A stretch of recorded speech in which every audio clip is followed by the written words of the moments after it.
Bekas Gubernur Bengkulu Rohindin Mersah ditahan di Rutan Bengkulu.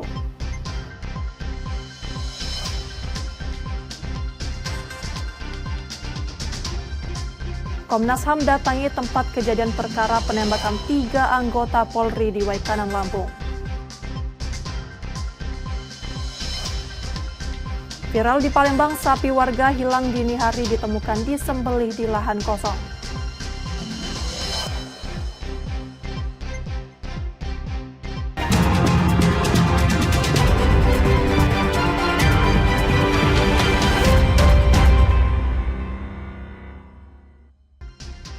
Selamat pagi saudara, apa kabar Anda hari ini? Seperti biasa kami akan membuka hari Anda dengan sejumlah laporan menarik dari Sumatera Selatan dan daerah lain di Sumatera bagian selatan. Selain berita utama tadi, masih ada informasi-informasi menarik lainnya yang akan kami sampaikan kepada Anda.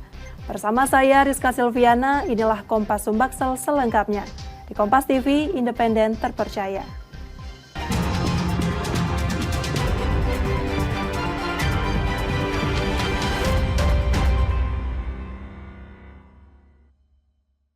Kita awali informasi pertama saudara.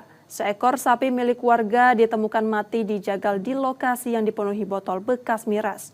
Kejadian ini viral di media sosial Palembang. Pemilik sapi akan melaporkan peristiwa ini ke polisi.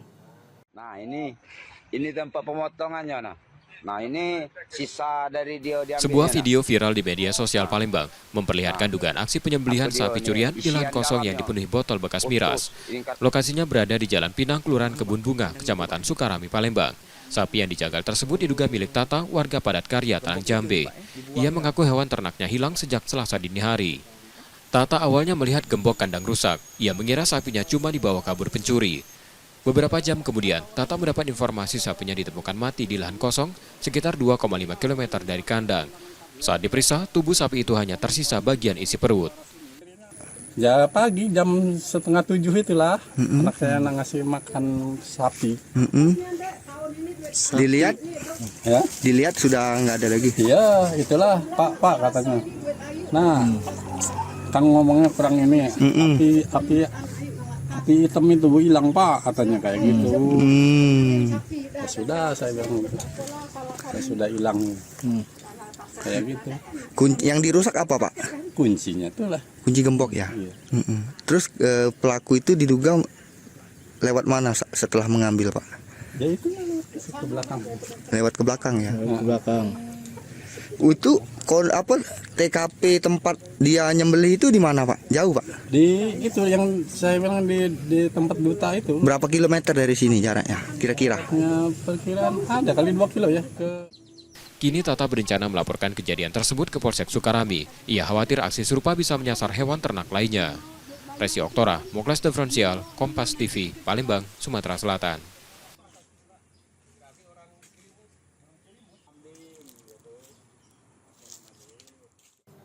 Antrean warga untuk membeli logam mulia masih terus terlihat di Palembang, Sumatera Selatan. Menanggapi fenomena ini, pengamat ekonomi Universitas Sriwijaya mengimbau masyarakat agar tetap tenang dan tidak melakukan aksi beli panik. Meski harga emas terus naik setiap hari, minat masyarakat untuk berburu logam mulia tak surut. Banyak warga rela mengantri demi mendapatkan emas batangan sebagai bentuk investasi jangka panjang. Pengamat ekonomi dari Universitas Sriwijaya berpendapat fenomena tersebut wajar terjadi jika melihat kondisi geopolitik dan ekonomi global yang sedang tidak stabil. Emas memang sering jadi pilihan aman saat situasi tidak menentu. Namun, Sukanto mengingatkan agar masyarakat tidak terbawa arus dan tetap bijak dalam berinvestasi. Hal ini juga jadi cerminan fear of missing out atau FOMO, takut ketinggalan tren. Tapi harus disikapi dengan tenang, jangan sampai terjadi panik buying yang justru merugikan. Ia menegaskan gejolak ekonomi akibat perang dagang global, khususnya yang melibatkan Amerika Serikat, belum tentu berdampak besar pada kondisi Indonesia. Kalau melihat data historis sebenarnya tidak berlalu lama, biasanya hanya 2-3 bulan saja gitu ya. Karena memang ini akan sangat tergantung dari kebijakan pemerintah. Kalau pemerintah bisa mengeluarkan kebijakan atau memberikan rasa tenang tanda kutip kepada masyarakat tentang keadaan ekonomi, dan saya kira ini akan mereda dengan sendirinya. Kita sudah punya data historis kok, tahun 2020, tahun 2008, dan itu lebih parah sebenarnya dibandingkan krisis yang tanda kutip yang terjadi saat ini, akibat perang dagang antara Amerika dan negara mitranya itu ya. Per 15 April 2025, harga logam terus merangkak naik. Di Galeri 24, harga emas tercatat Rp1.936.000 per gram, sedangkan Antam menyentuh Rp1.955.000 per gram. Muhammad Reza Pahlevi, Kompas TV, Palembang, Sumatera Selatan.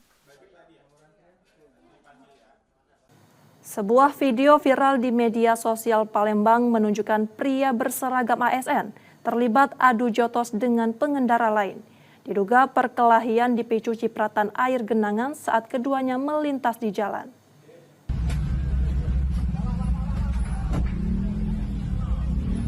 Video berdurasi 34 detik mendadak viral di media sosial Palembang. Isinya memperlihatkan dua pengendara terlibat adu jotos di Jalan Sultan Mahmud Badarudin II Palembang. Salah satu dari mereka tampak mengenakan seragam ASN. Saat perkelahian terjadi, keduanya masih memakai helm dan saling pukul. Aksi itu menyita perhatian pengguna jalan lain. Seorang warga berhasil melerai keduanya hingga pertikaian berakhir. Warga yang berada di lokasi mengaku sempat mendengar adu mulut sebelum baku hantam terjadi. Perselisihan diduga karena salah satu terkena cipratan air dari genangan di jalan. Bella sudah adu argumen itu ya. Selanjutnya yang tadi kan percikan, aku kan percikan bahasa galau katanya kan. Bahasa galau, yang itu kita buka coba, kita pindah buka coba sana be. Enggak, tengok nanti lagi, dah hilang. Kalau udah pindah sana buka coba. Sudah kata situ bayar. Kenal lah kita dengan yang dua ekor yang membala tuh. Dah. Bersama pengendara begitu. Iya. Jadi itu pas jam berapa kejadian tuh? Jam 7-an. 7 pagi. Yo. Lagi dengan rame-rame pergi sekolah, yo. pergi pegawai. Yo. Rame lagi sedang siru, ini kan banjir. Pagi tadi, Pak. Iya. Setelah dilerai, kedua pengendara langsung pergi meninggalkan lokasi ke arah yang berlawanan. Reski Oktora, Buklas Diferensial, Kompas TV, Palembang, Sumatera Selatan. Tahap kedua pelunasan biaya perjalanan haji reguler tahun 2025 akan berakhir pada 17 April 2025 mendatang. Hingga saat ini sekitar 95% calon jemaah haji asal Sumatera Selatan sudah menyelesaikan pelunasan dan bersiap diberangkatkan pada 3 Mei 2025.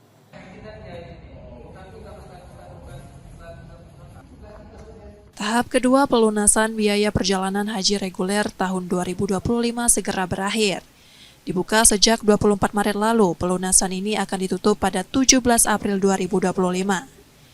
Dari total 7.012 jemaah haji asal Sumatera Selatan hingga 14 April 2025, tercatat 6.870 jemaah sudah melunasi biaya haji. Sudah 95% calon jemaah menyelesaikan kewajibannya. Sementara itu, kesiapan dokumen perjalanan juga sudah mencapai 85%. Rencananya para jemaah akan mulai masuk asrama haji pada 2 Mei 2025 pukul 18 waktu Indonesia Barat dan dijadwalkan berangkat ke Tanah Suci pada 3 Mei 2025. Dari 7.012 kota Sumsel itu, alhamdulillah ini sudah 6.870 yang sudah melunasi. Jadi kita nunggu 142 orang lagi ya untuk memenuhi kota itu. Mudah-mudahan dengan waktu tersisa itu bisa terpenuhi. Untuk jadwal keberangkatan sendiri, Pak? Kita keberangkatan ini di tanggal 2 ya, 2 Mei, tanggal 2 Mei jam 6 sore itu sudah masuk asrama haji. Berangkatnya nanti di tanggal 3 ya, 3 Mei. Untuk tahun ini ada pengurangan jumlah petugas haji yang diberlakukan pemerintah Arab Saudi. Biasanya satu kloter didampingi 5 petugas, namun tahun ini hanya 3 orang. Khusus petugas kesehatan dari sebelumnya 3 orang, kini hanya 1 yang diizinkan mendampingi. Muhammad Reza Pahlevi, Kompas TV, Palembang, Sumatera Selatan.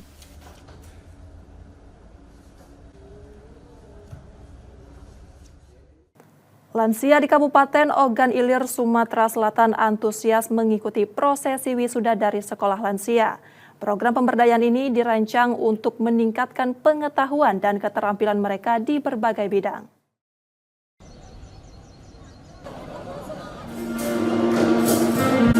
Dibuka dengan tarian khas daerah yang dibawakan para lansia.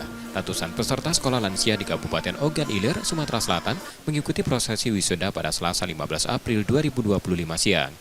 Program ini merupakan bagian dari upaya pemerintah untuk memberdayakan lansia agar tetap aktif dan produktif.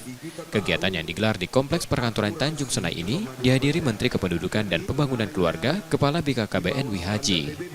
Menteri bilang sekolah lansia ini bentuk nyata kehadiran pemerintah untuk memberikan perhatian dan dukungan pada para lansia. Para lansia dibekali keterampilan di berbagai bidang, mulai keagamaan, seni dan budaya, hingga kewirausahaan. Langkah ini dinilai penting, mengingat Indonesia tengah memasuki fase penuaan populasi. Saat ini sekitar 11,7% penduduk Indonesia adalah lansia. Jika tidak dikelola dengan baik, bisa menimbulkan tantangan baru ke depan. Program sekolah lansia dan kartu lansia menjadi solusi strategis dalam menjawab tantangan tersebut. Karena itu kita pengen negara hadir, pemerintah hadir untuk memberikan program-program yang berkenaan dengan lansia. Satu saja hari ini keinginan lansia itu apa? Hari ini lansia itu merasa kesepian. Karena itu kita bikinkan program yang sifatnya kegiatan, baik pengajian, majelis taklim, kemudian ada seni, ada pengrajin dan sebagainya. Ada namanya kerajinan dan sebagainya. Tapi intinya adalah memberikan kegiatan, aktivitas buat mereka biar nanti mengisi kesepian. Yang pertama. Kedua, kita punya program namanya Lansia Entrepreneur. Wakil Bupati Ogan Ilir Ardani menyebut sekolah lansia di daerahnya telah berdiri sejak tahun 2024. Fokus utamanya adalah meningkatkan kualitas hidup lansia secara menyeluruh, baik dari sisi mental, fisik maupun finansial. Sejak 2024 tadi kita sudah memulai sekolah lansia dari S1. Ini tujuan utamanya agar para lansia kita yang usianya 65 tahun ke atas mempunyai kegiatan-kegiatan positif, dapat mengisi waktunya dengan hal-hal yang positif, yang berguna, sehingga mereka tetap dapat mandiri, tidak punya ketergantungan kepada yang lainnya. Nah itu kita harapkan. Di samping juga persiapan untuk supaya lebih banyak lagi beribadah. Wisuda menjadi bagian dari rangkaian kunjungan kerja Menduk Bangga Kepala BKKBN di Ogan Ilir. Sebelumnya, Menteri juga meninjau pemberian makanan bergizi gratis untuk ibu hamil dan menyusui serta balita di Posyandu Mawar Merah di Palembang. Mendatangi penerima manfaat program Gendre dan Bapak Asuh Anak Stunting di Kecamatan Pemulutan Ogan Ilir. Reski Oktora, Nur Muhammad, Kompas TV, Ogan Ilir, Sumatera Selatan.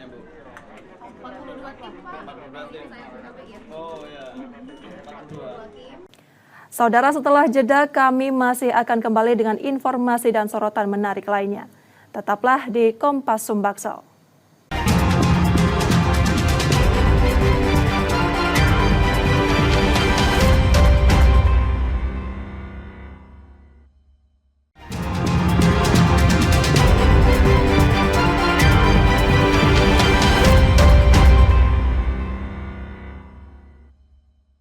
Terima kasih Anda masih menyaksikan Kompas Sumbaksel.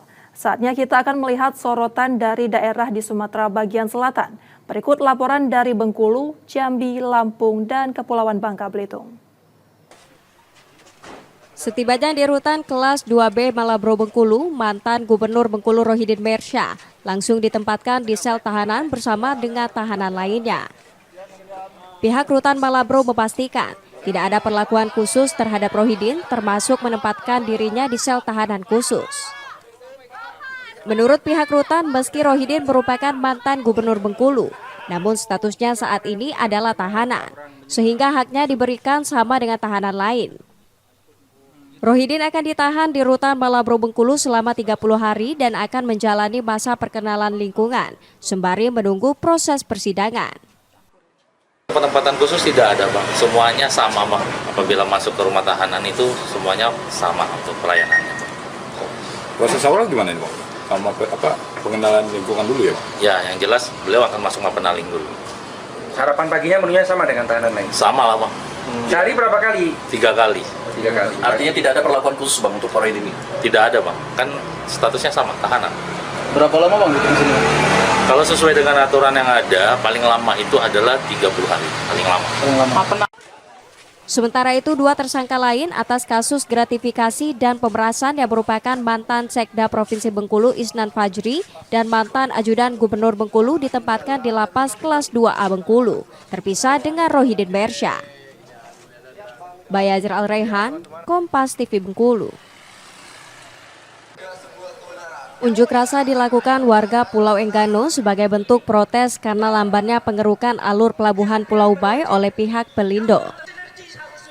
Akibat pendangkalan alur tersebut, warga yang berada di pulau terluar Indonesia itu kini terisolir.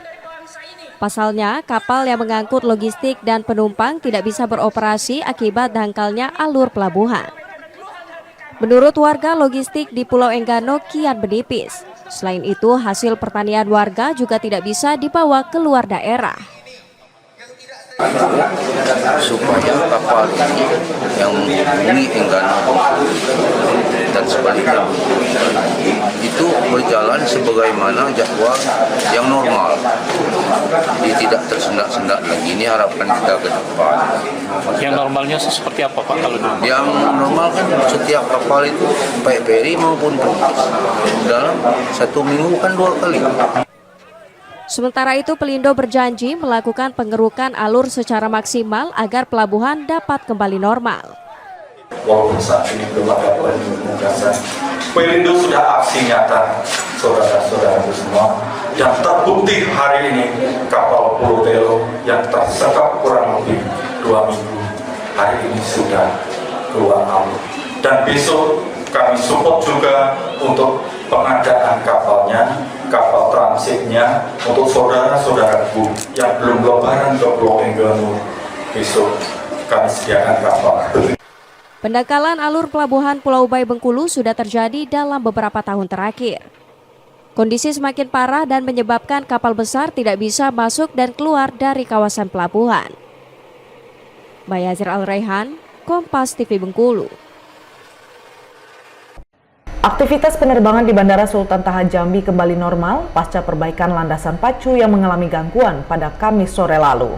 Eksekutif General Manager Bandara Sultan Taha Jambi mengatakan akibat suhu yang tinggi pada Kamis kemarin berdampak langsung terhadap kondisi landasan pacu di bandara. Akibat hal tersebut sejumlah penerbangan mengalami penundaan penerbangan di Bandara Sultan Taha Jambi. Namun setelah dilakukan perbaikan di satu titik landasan yang mengalami lendutan, aktivitas penerbangan kembali normal. Perbaikan landasan pacu dilakukan untuk memastikan keselamatan dan keamanan penerbangan. Dengan kembalinya aktivitas penerbangan normal, penumpang dapat melakukan perjalanan dengan lebih nyaman dan aman. Jam 14.30 itu ada namanya aircraft block on runway. Jadi pesawat Lion dengan jumlah penumpang full kurang lebih 214.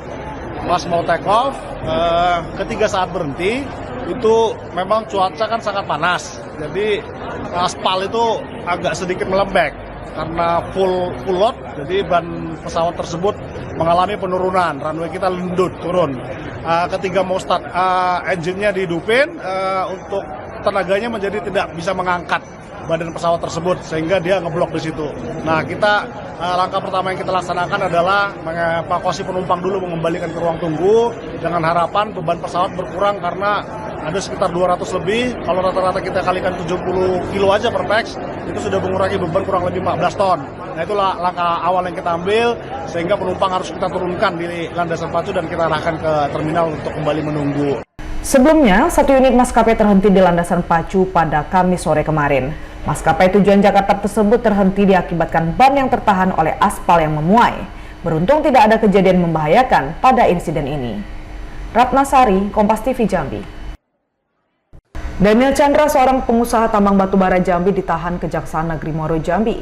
Dia terjerat dugaan kasus pemalsuan surat tanah di Desa Muaro Jambi, Kecamatan Muaro Sebapo, Kabupaten Muaro Jambi. Daniel Chandra diduga telah memalsukan dokumen kepemilikan yang sudah dikuasai kliennya sejak tahun 2007. Namun ketika 2011, tiba-tiba muncul sporadik atas nama Daniel Chandra. Herman, korban penipuan, melaporkan tersangka ke polisi pada 10 Juli 2023 lalu. Dan penyidik Polda Jambi menetapkan Daniel sebagai tersangka melalui gelar perkara pada 1 Agustus 2024. Saya selaku Kasipidum Kejaksaan Negeri Mau Jambi, hal ini menerima pelimpahan dari Polda Jambi yang mana bekas perkara pemalsuan surat dan penipuan atas nama DC, dan selanjutnya akan kami serahkan pelimpahannya ke Pengadilan Negeri Sengeti. David Chandra ditahan selama 20 hari ke depan di Lapas Sengeti, Muaro Jambi, dan jaksa segera menyiapkan surat dakwaan untuk dilimpahkan ke pengadilan. Ratna Sari, Kompas TV Jambi.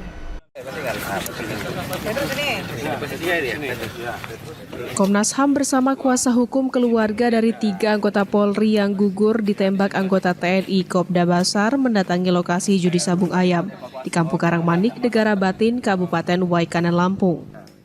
Komnas HAM memeriksa TKP dan mencocokkannya dengan denah yang dimiliki, serta memeriksa letak ketiga korban penembakan ditemukan. Komisioner Komnas HAM Uli Parulian Sihombing mengatakan ada 3 lokasi penembakan. Di antaranya, AKP Lucianto dan Aibda Petrus ditembak di dalam area sabung ayam, sedangkan Bribtu Galib berada di luar arena. Kami menggali fakta-fakta di lokasi dengan koordinasi dengan Polda Lampung, Polres Waikanan dan juga Polsek Negara Batin. Sebenarnya dari awal rekomendasi Komnas HAM kami meminta adanya penegakan hukum yang adil dan transparan. Itu. Nah, untuk kasus penembakan ini gitu. Dan juga kami memastikan adanya pemulihan untuk korban gitu. Peristiwa gugurnya 3 anggota Polri diantaranya AKP Lucianto, Aibda Petrus Aprianto, dan Bribda Galib Suryaganta terjadi saat melakukan penggerebekan lokasi judi sabung ayam di Kampung Karangmanik, Negara Batin, Kabupaten Waikanan, Lampung pada Senin 17 Maret lalu. Ketiga korban tewas setelah ditembak oleh oknum TNI bernama Kopda Basarsyah. Roma Fria Idam, Kompas TV, Lampung.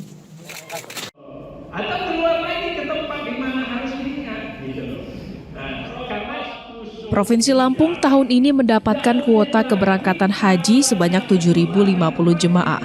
Jumlah itu terdiri dari 6.627 jemaah reguler, 353 jemaah lanjut usia atau lansia, dan 70 petugas haji daerah. Setidaknya hingga tahap kedua sudah 7.072 calon jemaah haji termasuk peserta cadangan yang melunasi biaya perjalanan ibadah haji. Jumlah ini melebihi kuota keberangkatan yang sudah ditentukan untuk Provinsi Lampung. Pelaksana tugas Kakanwil Kemenak Lampung, Erwinto menjelaskan, pada jadwal pelunasan tahap 2, pihaknya memang memberikan kesempatan untuk jemaah cadangan melakukan pelunasan. Namun bagi jemaah yang gagal bayar di tahap 1 juga berhak melakukan pelunasan.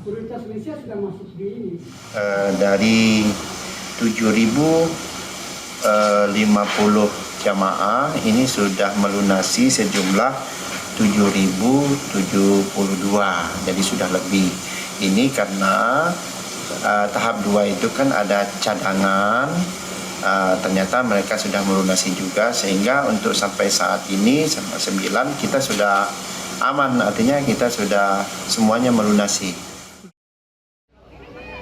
Calon jemaah haji ini secara bertahap dijadwalkan akan masuk ke asrama haji pada 1 Mei dan akan diberangkatkan ke Tanah Suci pada tanggal 2 Mei 2025.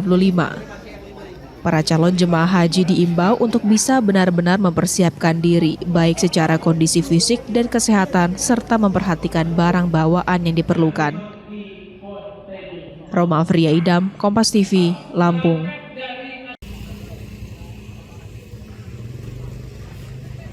Pasca Lebaran, harga sejumlah bahan pokok di pasar tradisional Pangkal Pinang, Kepulauan Bangka Belitung masih cukup tinggi.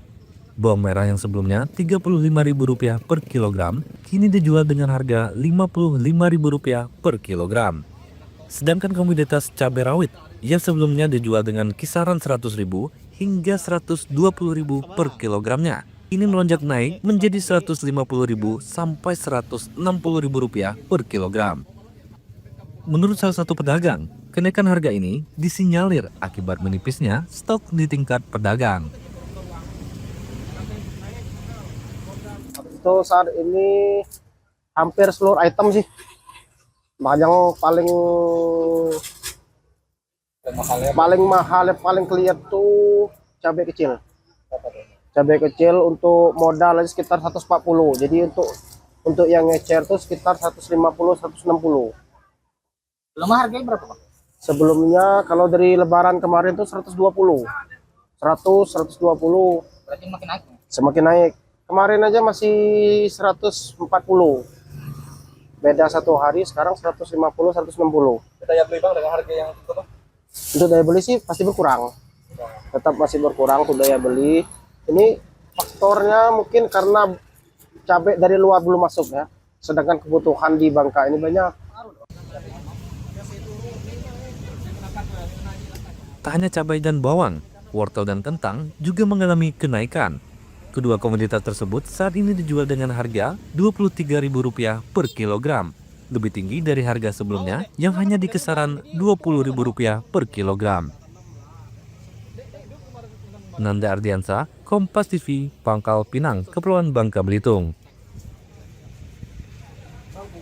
Saudara, demikian tadi sorotan dari Bengkulu, Jambi, Lampung, dan Kepulauan Bangka Belitung. Setelah jeda kami masih akan kembali dengan informasi menarik lainnya. Tetaplah di Kompas Sumbaksel.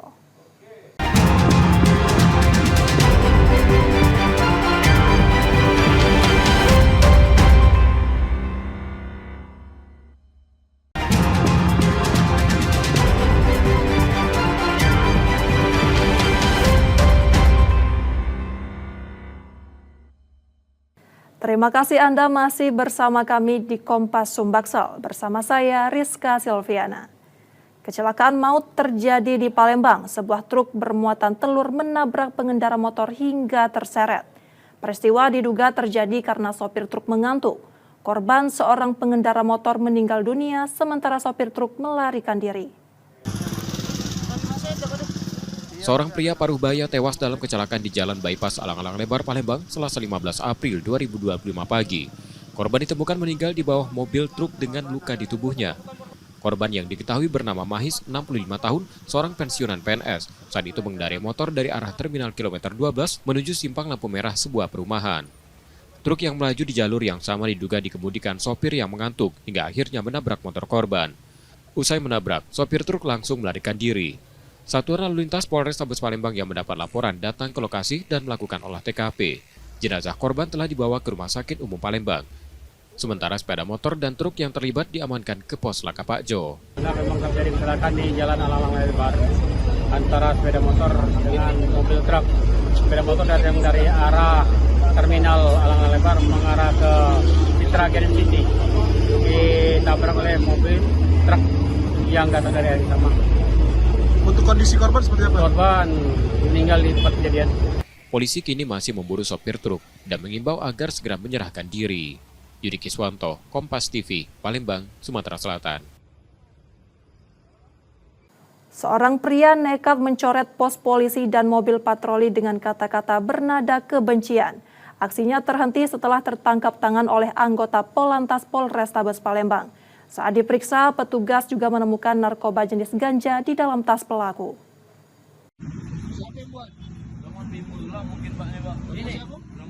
SWL, warga Jalan Husin Basri, Kecamatan Sematang Borang, Palembang, menyerah saat ditangkap anggota Satlantas Polrestabes Palembang.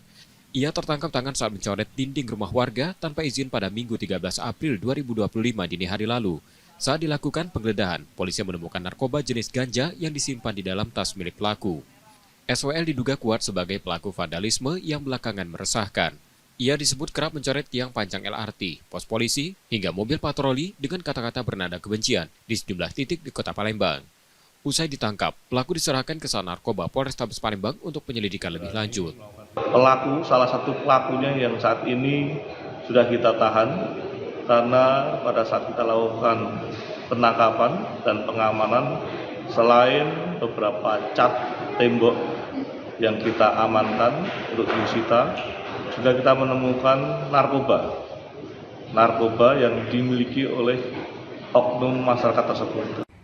Pelaku terancam hukuman lebih dari 5 tahun penjara karena perbuatannya itu. Yudi Kiswanto, Kompas TV, Palembang, Sumatera Selatan. Program makan bergizi gratis untuk sasaran ibu hamil dan menyusui mulai digelar di Palembang. 2 posyandu di Kelurahan 32 Ilir Palembang menjadi yang pertama menyalurkannya.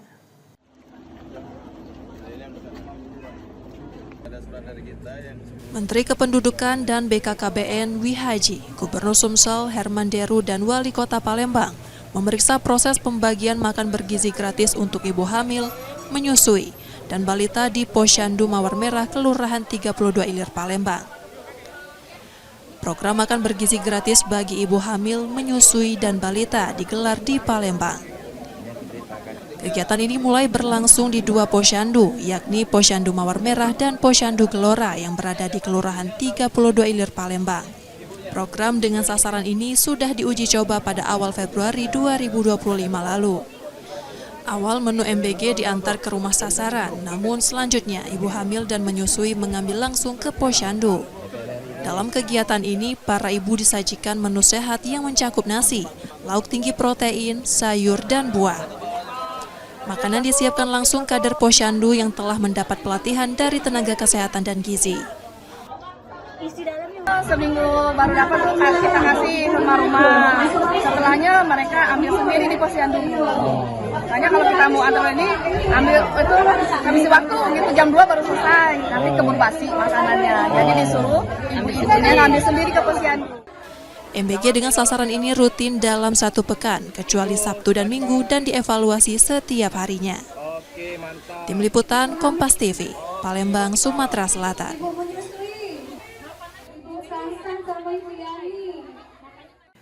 Program makan bergizi gratis kembali berjalan usai libur Lebaran. Para siswa sempat khawatir program ini tidak dilanjutkan, namun kini mereka kembali bisa menikmati sajian di sekolah.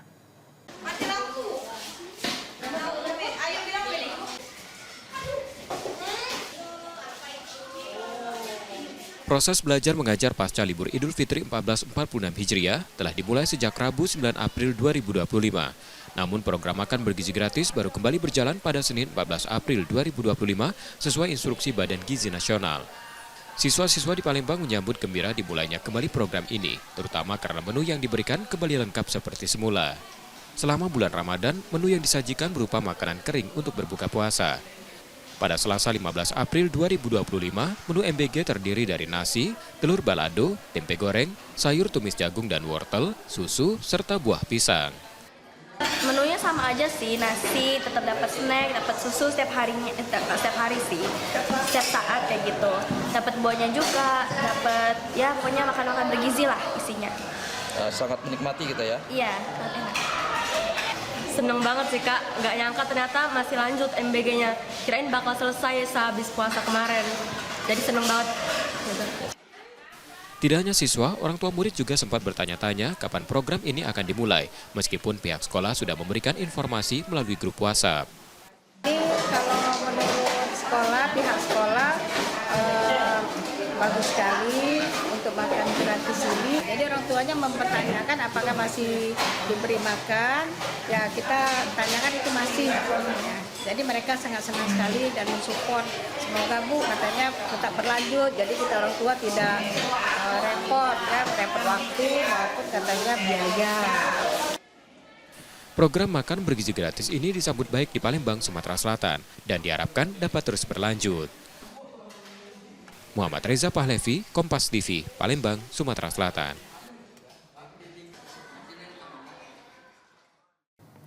Setelah memastikan 1 tiket keputaran nasional Liga 4 2025, KMP Bumara FC berbenah.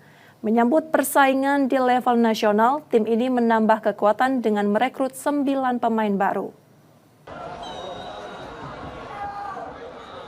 KMP Bumara FC menjadi salah satu wakil Sumatera Selatan yang melaju ke putaran nasional Liga 4 2025. Tim ini menyusul PS Palembang yang lebih dulu lolos usai menjuarai Liga 4 zona Sumsel. Menata persaingan di level nasional, manajemen KMP Bumara FC mulai melakukan pembenahan.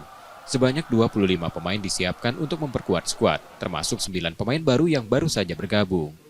Target tim ini bisa tembus ke 16 besar, dan kalau memungkinkan ingin melangkah lebih jauh ke Liga 3. Memang kita bersama PS Palembang mewakili Sumatera Selatan hampir 80%, materi pemain sudah cukup, rolling pemain tentunya ada Ada beberapa sebagian pemain yang waktu regional kita pakai, dan juga untuk di Liga Nasional ada beberapa pemain yang kita rotasi, jadi kita mendatangkan pemain baru.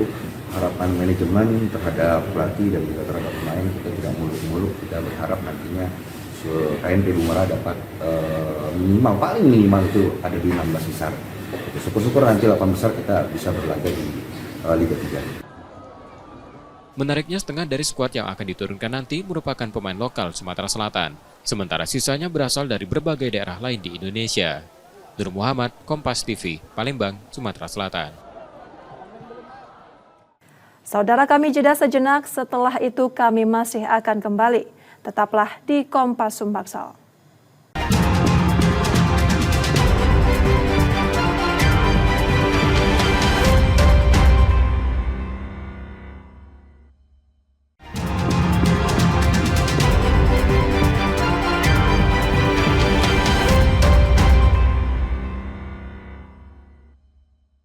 Jika Anda tidak sempat menyaksikan sorotan utama kami, berikut kilasan laporan utama Kompas Sumbaksel hari ini. Dengan pengawalan ketat, mantan Gubernur Bengkulu Rohidin Mersya Senin sore tiba di rumah tahanan negara kelas 2B Bengkulu. Rohidin yang mengenakan rompi tahanan KPK dan tangan terborgol, tak memberikan komentar apapun yang ditanyai awak media yang sudah menunggu kedatangannya. Menurut pihak Kejaksaan Tinggi Bengkulu yang terlibat dalam proses pemindahan Rohidin, mantan Gubernur Bengkulu itu akan segera menjalani persidangan di Pengadilan Tipikor Bengkulu. Selain Rohidin, terdapat 2 tersangka lain yang dibawa dan ditahan di Lapas Bengkulu. Keduanya yakni mantan Sekretaris Daerah Provinsi Bengkulu Isnan Fajri dan ajudan Rohidin Efriansyah alias Anca. Di penempatannya, baik ya saya sampaikan penempatannya untuk Pak RH ada di Malbor sini, untuk yang 2 lagi ada di Bentiring. Di lapas mana? Di lapas ya. Kenapa bisa, Pak? Kenapa, Pak? Nanti yang menjelaskan dari KPK ya. Kita cuma bantu fasilitasi kendaraan tanahnya aja. Seperti yang diketahui, mantan Gubernur Bengkulu Rohidin Mersya dan 2 tersangka lainnya terjaring operasi tangkap tangan KPK pada 23 November 2024 lalu. Rohidin terjaring OTT dalam perkara dugaan pemerasan dan gratifikasi di lingkungan pemerintah Provinsi Bengkulu. Bayazir Al-Raihan, Kompas TV Bengkulu.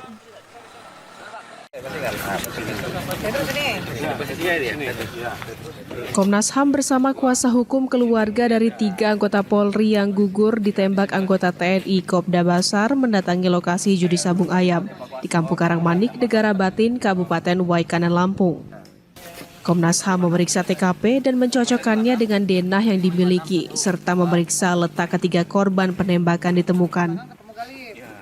Komisioner Komnas HAM Uli Parulian Sihombing mengatakan ada 3 lokasi penembakan. Di antaranya, AKP Lucianto dan Aibda Petrus ditembak di dalam area sabung ayam, sedangkan Bribtu Galib berada di luar arena.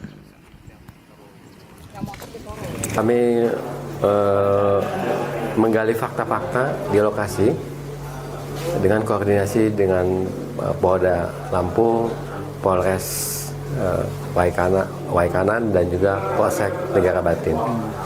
Sebenarnya dari awal rekomendasi Komnas HAM, kami meminta adanya penegakan hukum yang adil dan transparan. Itu. Nah, untuk kasus penembakan ini, gitu. Dan juga kami memastikan adanya pemulihan untuk korban, gitu. Peristiwa gugurnya 3 anggota Polri diantaranya AKP Lucianto, Aibda Petrus Aprianto, dan Bribda Galib Suryaganta terjadi saat melakukan penggerebekan lokasi judi sabung ayam di Kampung Karangmanik, Negara Batin, Kabupaten Waikanan, Lampung pada Senin 17 Maret lalu. Ketiga korban tewas setelah ditembak oleh oknum TNI bernama Kopda Basarsyah. Roma Fria Idam, Kompas TV, Lampung.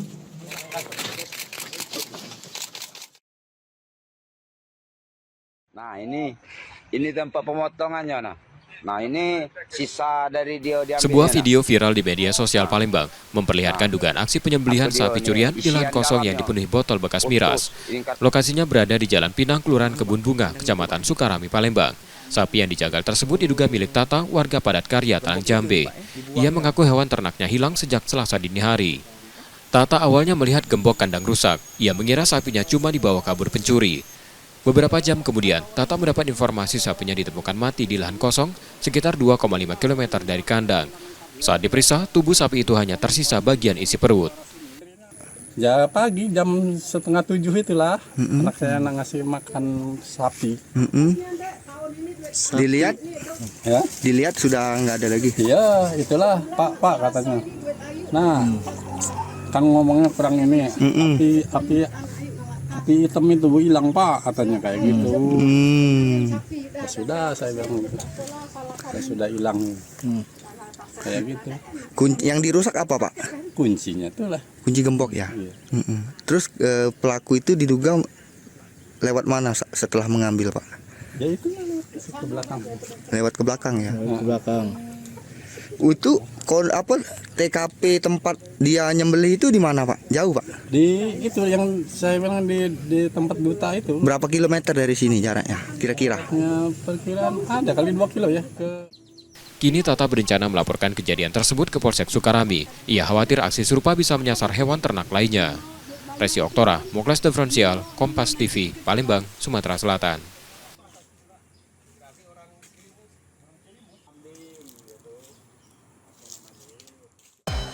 Informasi tadi menjadi akhir dari Kompas Sumbaksel hari ini. Tetap saksikan konten lokal di Kompas TV setiap hari, mulai pukul 4.30 hingga 7 pagi. Kembali kami mengingatkan bagi Anda yang ingin berbagi informasi atau kritik dan saran, dapat mengakses media sosial kami di @kompastv_palembang. Akhirnya saya Rizka Selviana pamit, tetaplah menyaksikan Kompas TV, independen terpercaya. Sampai jumpa.